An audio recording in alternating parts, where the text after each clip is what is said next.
Crimson Clock detective Sarah Whitmore arrived at the Cambridge townhouse just after 3 a.m. The body of Professor Leonard Huxley, a renowned historian, was slumped across his oak writing desk, a fountain pen snapped in his hand.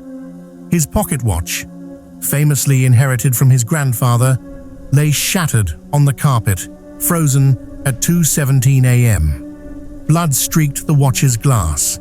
The suspects were few, but complicated.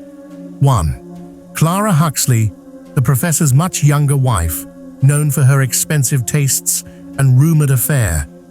2. Dr. Martin Ellery, his trusted colleague, who'd recently been cut out of a lucrative book deal. 3. Thomas Reed, the professor's graduate assistant, loyal but financially desperate, with gambling debts owed to violent men. 4th, Inspector James Crowe, a family friend who just happened to be the first officer on scene.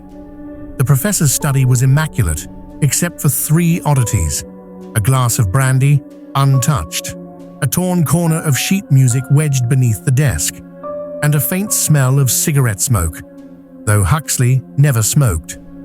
Clara swore she'd been asleep upstairs, yet her silk robe had faint specks of ink, the exact kind the professor used.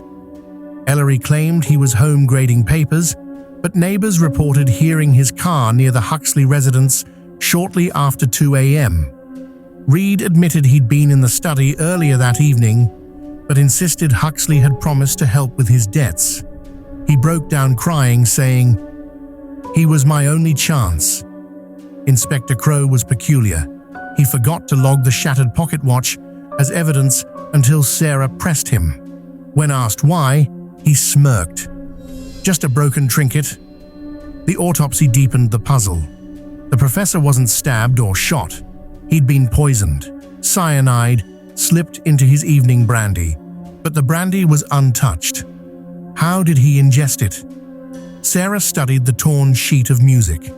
The piece was Beethoven's Moonlight Sonata. Huxley's piano was downstairs, a strange place for a fragment, unless it had been planted. Then the watch struck her. It wasn't merely broken. Its inner gears had been tampered with. Someone had deliberately frozen it at 2:17, a false timestamp.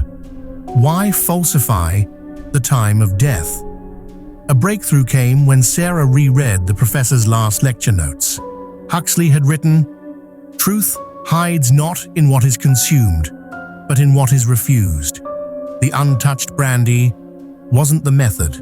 The pen, snapped in his hand, was hollow-tipped. For decades, he'd had a habit of chewing the ends while working. Someone had smeared cyanide on the nib,